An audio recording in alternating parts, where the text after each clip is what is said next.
Praise the Lord. Today's powerful word. நீதிமொழிகள் 11:20. மாறுபாடுள்ள இருதயமுடையவர்கள் கர்த்தருக்கு அருவருப்பானவர்கள், உத்தம மார்க்கத்தாரோ அவருக்கு பிரியமானவர்கள்.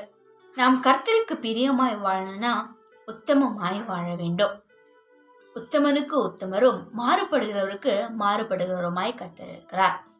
ஆகவே உத்தம இதயத்தோடு வாழும்போதுதான் அவர் நம்ம மேல் பிரியமா இருப்பாரு. ஒவ்வொரு நாளும் கர்த்தருக்கு உத்தமமாய் வாழ்ந்து அவருக்கு பிரியமாய் மாறுவது அவசியமா இருக்கிறது. மாறுபாடுள்ள இதயத்தை அவர் அருவருப்பாய் எண்ணுகிறாரு. உத்தமமா வாழும் போதுதான் கர்த்தருக்கு நாம் பிரியமாய் வாழ முடியும்.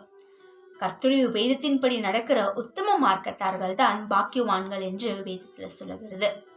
நம்ம உத்தமமாய் வாழணும்னா கர்த்தர் நமக்கு கொடுத்துதான இந்த வேதத்தின்படி, கட்டளைகளின்படி, கற்பனைகளின்படி நாம் வாழும்போதுதான் அவருக்கு பிரியமாய் உத்தமமாய் நாம் வாழ முடியும்.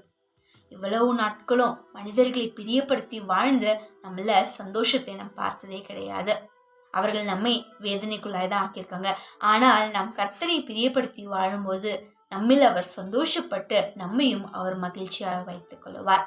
ஆகவே ஒவ்வொரு நாளும் கர்த்தருக்கு பிரியமாய் வாழ்ந்து உத்தமமாய் வாழ முயற்சி எடுப்போம். ஜெபிப்போம். எங்கள் வல்லமையுள்ள தேவனே, ஒவ்வொரு நாளும் உமக்கு பிரியமாய் வாழ எங்களுக்கு உதவி செய்யுங்கப்பா. உத்தம இதயத்தோடு வாழ்ந்து உமக்கு பிரியமானவர்களாய் நாங்கள் வாழ எங்களுக்கு கற்றுக் கொடுப்பீராக தகப்பனே. பொழுது நாங்கள் உண்மையில் சந்தோஷம் அடைந்து நீங்களும் எங்கள் சந்தோஷமா இருப்பீங்க நாங்கள் விசுவாசிக்கிறோம். இயேசுவின் நாமத்தில் பிதாவே, ஆமென். கர்த்தர் தாமே நம்மை மகிழ்ச்சியாக்குவாராக. Grow powerful, be dunamis. God bless you.